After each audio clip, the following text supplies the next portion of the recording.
예수의 마음을 품는다는 것은 이라는 제목으로 함께 말씀 나누기를 원하는데요. 이 우리가 방금 읽었던 2장 5절부터 11절까지가 이 빌립보서 전체의 가장 중요하고 핵심적인 이 부분이기도 합니다. 좀 더 넓게 보면 1절부터 한 11절까지로 이렇게 볼 수 있습니다. 그리고 이것은 또 시적인 표현들이거든요. 굉장히 아름다운 예수 그리스도의 어떤 행하심, 또 그분의 어떤 아름다우심을 아주 시적으로 아름답게 이렇게 표현해 놓은 거기도 합니다. 그렇다면 여러분, 예수 그리스도의 마음을 품는다는 건 도대체 뭘까? 예수 그리스도의 마음? 그 마음을 품으라고 하는데 도대체 품는다는 것은 무엇이고 그 마음을 품고 우리가 산다라고 하는 것은 무엇일까라는 것을 여러분 이번 한 주간 동안 묵상해 보셨으니 좀 더 구체적으로 나누고 싶습니다. 우리가 이것을 생각하려면 1장 27절을 한번 봐야 됩니다. 1장 27절 한번 보실까요? 빌립보서 1장 27절 같이 읽겠습니다. 시작. 오직 너희는 그리스도의 복음에 합당하게 생활하라. 이는 내가 너희에게 가보나 떠나 있으나 너희가 한 마음으로 서서 한 뜻으로 복음의 신앙을 위하여 협력하는 것과 아멘. 사도 바울은 특별히 이 빌립보라는 지역은 로마 태역 군인들이 이주해서 살았던 곳이거든요. 그러니까 이 빌립보는 로마의 어떤 로마의 지배를 받는 도시이긴 했지만 아주 자긍심이 있는 도시였습니다. 그 당시에는 로마의 속국이라는 것은 지금 우리가 생각하는 예를 들면 우리가 일제시대 때 어떤 일본의 지배를 받았다, 그걸 자랑스럽게 얘기하는 사람은 없잖아요. 그런데 이 당시에는 그 로마 제국이 아주 힘으로 다스리고 있었기 때문에 로마 제국이 중요하게 여기고 로마 제국이 가치를 부여한 이런 도시들은 실제로 거기 있는 사람들은 자긍심을 많이 가지고 있었습니다. 특별히 여기는 로마 군인들이 많이 퇴역했고 그들이 살았기 때문에 그들이 자기가 로마 시민이라는 거, 거기에 대해서 아주 자긍심이 있었거든요. 그 사람들에게 사도 바울은 복음에 합당하게 생활해라, 이 말은 그 당시의 어떤 표현들입니다. 로마 시민답게 생활하라는 그런 표현을 가지고 너희들은 복음에 합당하게 생활해라. 로마의 시민권을 가진 사람이 로마 시민에 걸맞는 삶을 아주 자긍심 있고 가치 있게 또 책임 있게 살았듯이 너희는 복음에 하나님 나라 시민이고 하나님 나라 백성이니 그 복음에 합당하게 생활하라라고 얘기합니다. 그럼 복음에 합당하게 생활하는 거 뭡니까? 28절부터 나오냐? 그렇지 않습니다. 그게 2장 1절부터 4절까지입니다. 2장 1절부터 4절은요, 한 세 가지 주제로 얘기할 수 있는데, 한 마음으로 행하라. 한 뜻, 이렇게 그 같은 마음, 같은 사랑, 뜻을 합하고 한 마음, 이걸 그냥 한마디로 한 마음으로 행하라. 여러분, 사도 바울은 그가 자기가 복음을 전하고 개척하고 또 세웠던 교회들에게 굉장히 중요한 메시지들, 그가 전한 중요한 메시지 중에 하나가 성령 안에서 하나 되라라는 것입니다. 여러분, 성령 안에서 하나 되는 것은 너무너무 중요합니다. 교회가 한 마음으로 한 뜻으로 하나 되지 못하면 아무것도 할 게 없습니다. 여러분, 아무리 부모님이 훌륭하시다 하더라도 싸우는 부모 밑에 있는 자녀는 별로 행복할 날이 없습니다. 그가 아무리 맛있는 음식을 먹더라도 좋은 환경, 좋은 교육적인 지원을 받더라도 만날 싸우는 부모 밑에서 그 가정이 화목하다고 얘기할 수 있겠습니까? 마찬가지로 한 마음, 교회 공동체가 성령 안에서 하나 되는 것은 생각이 다 똑같고 취미가 다 똑같고 그래라는 것이 아니라 성령 안에서 예수 안에서 하나가 되는 것은 너무 중요한 겁니다. 두 번째로 겸손해라. 이때 겸손은 다른 게 아니라 내 생각만 옳고 너 생각은 틀려서 그러지 말라는 거예요. 아, 다른 사람의 생각이나 의견이 나보다 더 나을 수 있겠다. 저분이 나보다 더 훌륭한 분일 수 있겠다. 이렇게 인정하라는 것입니다. 겸손하라. 그리고 마지막으로 각자 책임을 다하라. 자기 일을 책임감 있게 할 뿐더러 자기만 열심히 살 게 아니라 공동체, 가족들을, 식구들을 돌아보라.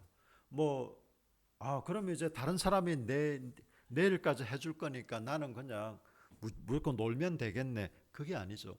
각자 자기 일을 열심히 하되 어떤 사람은 좀 열심히 하다가 좀 몸이 안 좋아서 이렇게 입원을 하실 수도 있고 어떤 경우는 막 심리적으로 정서적으로 좀 힘들 때도 있고 뭘 열심히 했으나 잘 안 될 때도 있고 그렇지 않습니까? 그럴 때 서로 돌아보고 격려하고 좀 보충해 줄 거 있으면 보충해 주고 각자 책임을 또 각자 그리고 공동체적으로 책임을 다해라 라는 게 복음에 합당하게 사는 것입니다. 로마 시민권을 가진 사람이 굉장한 자부심을 가지고 살았던 것처럼 우리 하늘나라 시민들은 어떻게 하면 이 하늘나라 시민답게 사는 것이냐? 한 마음으로 행하고 겸손히 행하고 각자 그리고 공동체적으로 책임을 다하는 것입니다.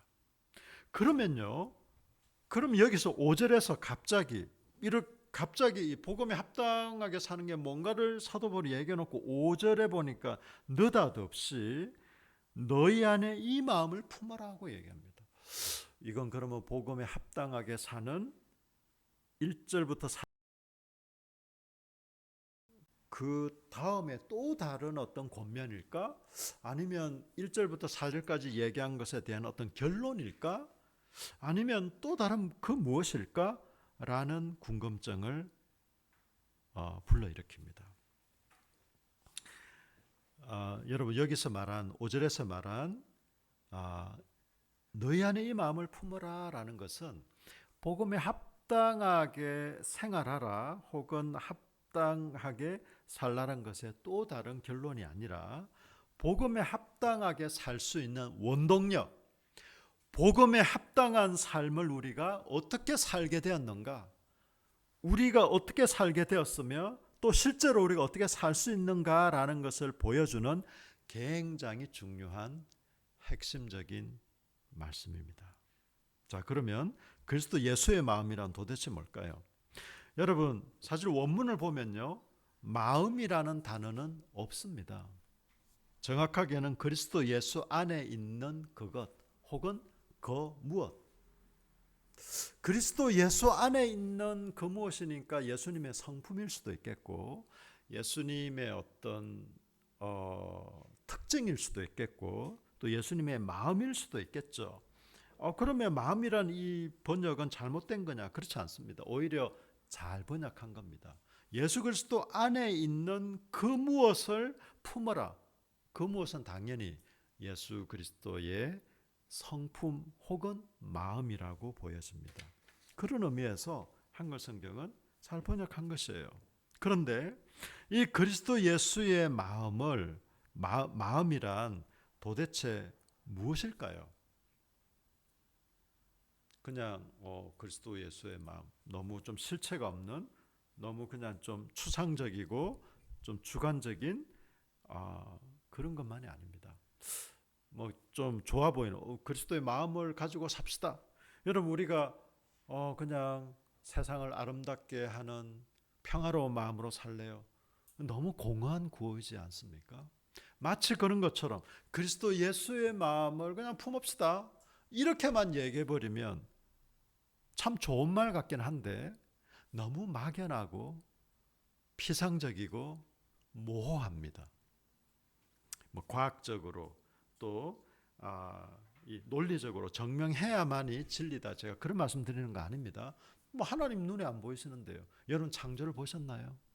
저는 애석하게도 창조를 못 봤거든요. 그래도 저는 하나님이 이 우주 만물을 창조하신 것을 믿습니다. 제가 직접 눈으로 보지 못했다고, 경험하지 못했다고, 하나님이 이 세상을 창조하시고 사람을 창조하신 것을 제가 부인하겠습니까? 단지 과학적이고 논리적으로 증명해야만 된다라는 걸 말씀드리는 게 아니라, 우리가 진리를 얘기하더라도 너무 피상적이고 모호하고 그냥 두리뭉실하게만 얘기를 해버리면 구체적인 우리 그리스도인의 삶과 연결하기가 어려울 때가 많다라는 말씀을 드리는 겁니다. 자, 그렇다면 그리스도 예수의 마음을 품는다는 것은 뭘까요?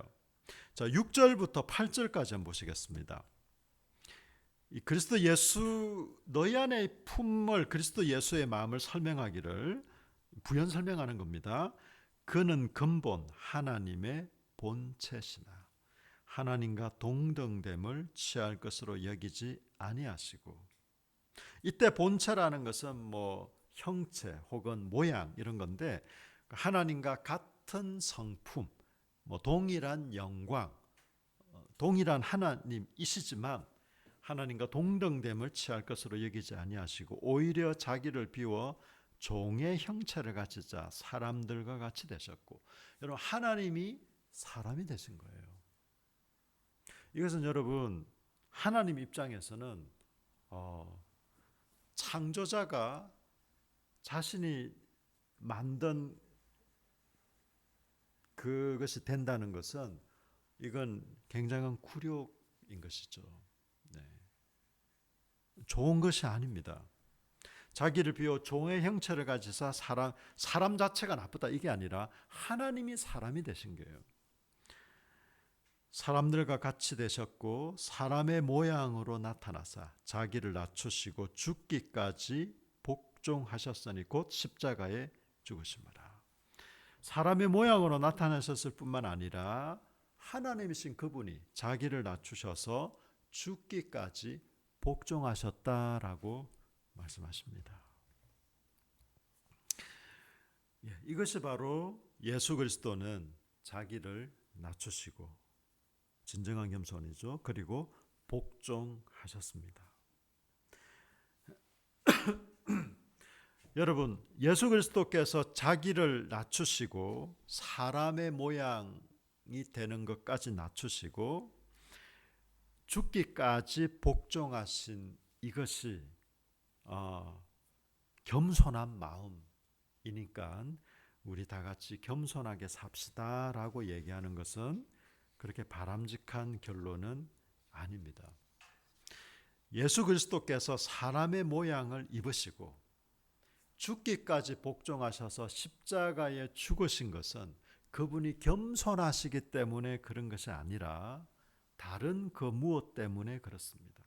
사실 사도 바울은 지금 그 얘기를 하고 있는 것입니다. 너희 안에 이 마음을 품으십시오.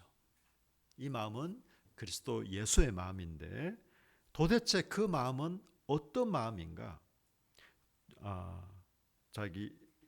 자기를 낮추시고 죽기까지 복종하신 것이다 라고 얘기하고 있습니다. 여러분, 그렇다면요, 이 예수의 마음이 구체적으로 무엇인지는 애석하게도 이 빌립보서에서는 말하고 있지 않습니다. 다른 성경에서 얘기하고 있습니다. 우리가 좀 확인해 볼까요? 로마서 5장 8절을 제가 읽어드리겠습니다. 우리가 아직 죄인 되었을 때 그리스도께서는 우리를 위하여 죽으심으로 하나님께서 우리에 대한 자기의 사랑을 확정하셨느니라. 우리가 아직 죄인 되었을 때, 우리가 용서를 구하거나 우리가 진실로 돌이키거나 우리가 어떤 대가를 지불하거나 이래서가 아니라 우리가 여전히 죄인인 그 상태에 있음에도 불구하고 예수 그리스도는 우리를 위해 죽으심으로 그분의 사랑을 나타내시고 보여주셨습니다.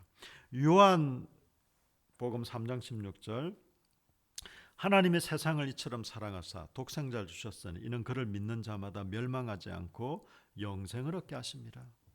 결국 하나님께서 세상을 사랑하신 것은 독생자 예수 그리스도를 주신 것이고 예수 그리스도가 우리를 대신해서 죽으심으로 우리가 멸망하지 않고 영생을 얻게 된 겁니다. 결국 이 모든 결과는 하나님이 세상을, 다시 말해 우리를 사랑하셨기 때문에 그렇습니다. 요한일서 3장 16절, 그가 우리를 위하여 목숨을 버리셨으니 우리가 이로써 사랑을 알고 우리도 형제를 위하여 목숨을 버리는 것이 마땅하니라. 예수 그리스도께서 우리를 위해 목숨을 버리셨기 때문에 우리가 이로써 사랑을 알게 되었다라고 얘기합니다. 예수 그리스도는 우리를 위해서 죽으신 것이 그분의 취미생활 중에 일환이거나 그냥 어쩌다 즉흥적으로 한번 해보고 싶어서 한 게 아니라 우리를 사랑하시기 때문에 자기를 사람의 모양으로 낮추시기까지 하시고 죽기까지 복종하셨다라고 말씀하십니다. 요한일서 4장 9절로 10절 우리 같이 한번 읽어볼까요? 여러분 요한일서 4장 9절로 10절입니다. 신약성경 391쪽, 신약성경 391쪽 요한일서 4장 9절로 10절. 신약성경 391쪽 요한일서 4장 9절로 10절 우리 같이 읽겠습니다. 시작. 하나님의 사랑이 우리에게 이렇게 나타난 바 되었으니 하나님이 자기의 독생자를 세상에 보내심은 그로 말미암아 우리를 살리려 하심이라. 사랑은 여기 있으니 우리가 하나님을 사랑한 것이 아니요 하나님이 우리를 사랑하사 우리 죄를 속하기 위하여 화목제물로 그 아들을 보내셨음이라. 아멘. 여러분 하나님의 사랑이 우리에게 나타났다라고 말씀하십니다. 하나님의 사랑의 정표는 그분의 아들 예수 그리스도를 우리에게 보내신 것입니다. 예수 그리스도께서 우리를 사랑하신 그 사랑의 정표는 우리를 대신해서 죽으신 것입니다. 또 다른 말로 하나님 아버지께 복종하신 것입니다. 힘이 없어서 복종했습니까? 어쩔 수 없이 복종했습니까? 아닙니다. 자발적으로 의지적으로 자기를 낮추시고 죽기까지 복종하셨습니다.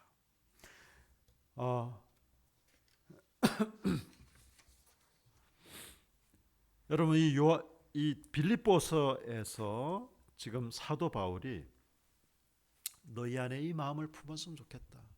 너희 하나님을 사랑하는 주의 자녀들아, 하나님의 사람들아, 하늘나라 시민들아, 너희들 속에 이 마음, 어떤 마음? 예수 그리스도의 마음을 품었으면 좋겠는데 그 마음은 그냥 겸손한 마음이 아니라 그 마음은 결국 무엇입니까? 사랑입니다. 사랑. 너희들은 이 사랑을 품었으면 좋겠다. 이 사랑으로 뭘 하라는 거죠? 이 사랑으로 살라라고 얘기하고 있는 겁니다. 여러분 고린도전서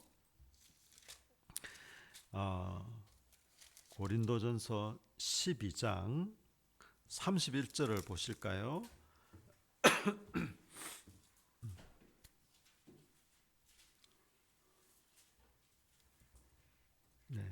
고린도전서 12장 31절을 보면요. 278쪽입니다. 신약성경 278쪽. 신약성경 278쪽 고린도전서 12장 31절 같이 읽겠습니다. 시작. 너희는 더욱 큰 은사를 사모하라. 내가 또한 가장 좋은 길을 너희에게 보이리라. 아멘. 여러분 지금 고린도전서 12장은 은사장입니다. 성령의 은사들 얘기하고 14장도 은사를 얘기하고 있습니다. 근데 13장은 뭔가요? 사랑장입니다. 사실 여기는 이제 좀 단수로 번역했는데 12장 31절 너희는 더욱 큰 은사, 단수로 번역했지만 원문은 은사들입니다. 너희는 더욱 큰 은사들 사모해라. 우리가 잘못 이해하면 13장 사랑이 가장 큰 은사인가 보다. 여러분 사랑은 은사가 아닙니다. 사랑은 은사가 아니라 너희는 더욱 큰 은사들을 사모해라. 그 14장에 보면 방언과 예언이 나옵니다. 여러분 방언도 사모하시고 예언도 예언은 미래 일을 말하는 점쟁이 같이 그게 예언이 아닙니다.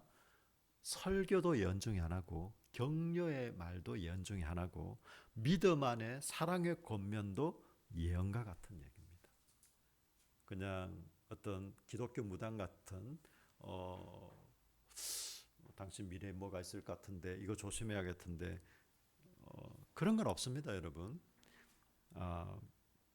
그런 은사들 사모하라라고 얘기하면서 13장에 사랑을 얘기합니다. 그 말은요, 어떤 은사든지 사랑으로 행해라라는 것입니다. 다시 말해 사랑으로 하지 않는 은사는 은사가 아니다라는 것입니다. 제가 여러분 설교를 사람들에게 인정받기를 원하고 교회를 그냥 크게 키우기를 원하고 여러 군데 그냥 불려다니기를 원하는 그런 동기로 제가 설교를 열심히 준비하고 설교를 한다면 그거는 저를 높이기 위한 저의 어떤 재정적인 또 저의 어떤 명성이나 이런 것을 위한 거지 그건 사랑으로 행하는 은사는 아닐 것입니다.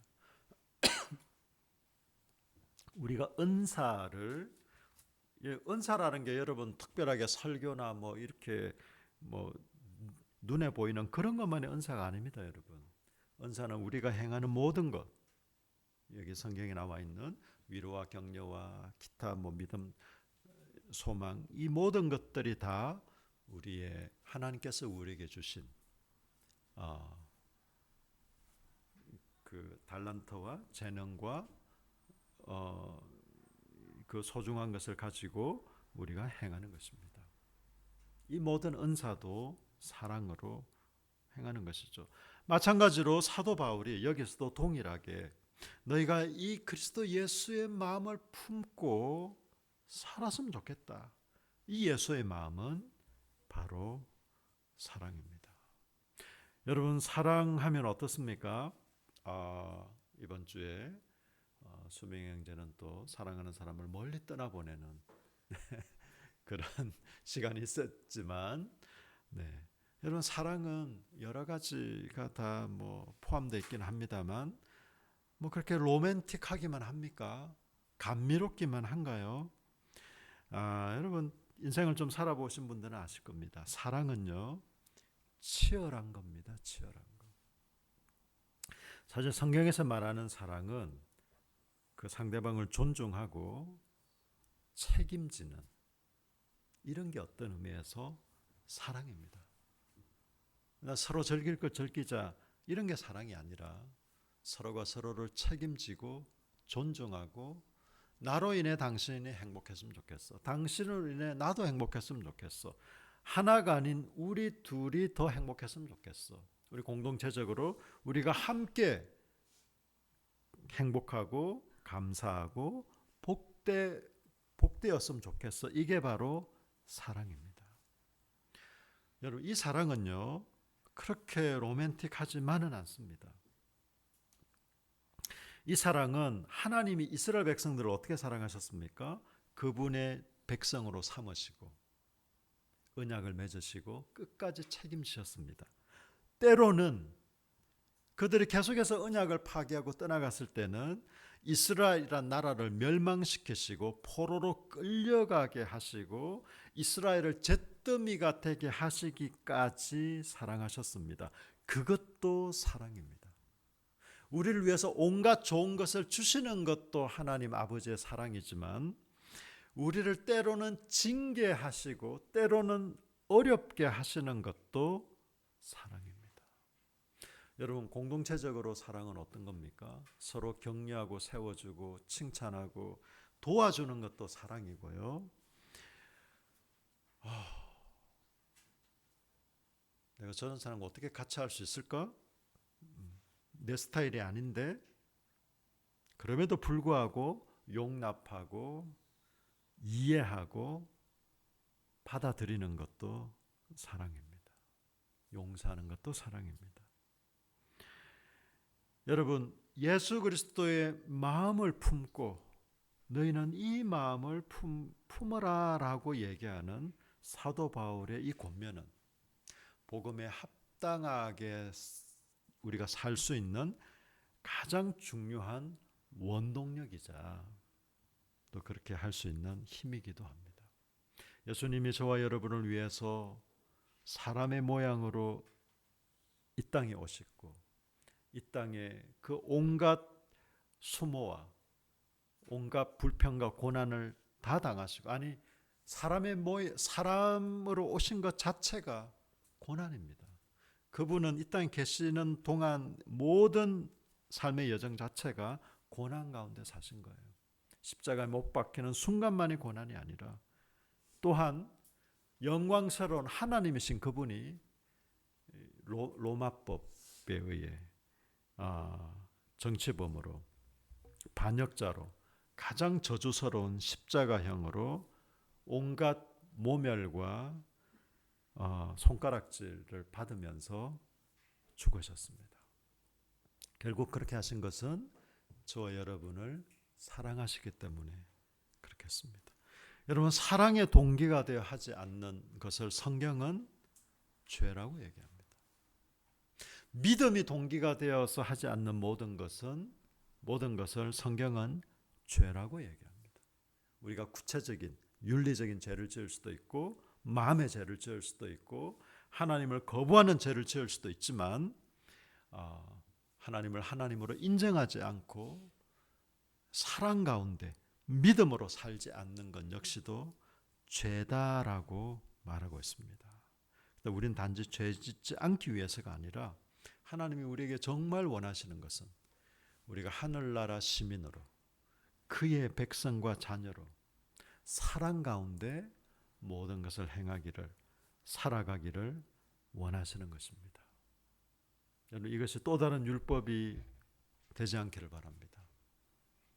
그리스도 예수의 마음을 품어야 되구나, 사랑을 품어야 되구나, 사랑을 품지 않으면 혼나겠구나, 이게 아니라 사랑이신 그분이, 우리를 사랑하신 그 사랑 때문에 이 세상에 오셨고 우리를 대신해서 죽으신 그분이 우리가 이 사랑 가운데 하나님과 관계하고 우리 사람들과 관계하고 세상과 관계하며 살아가기를 원하시는 것.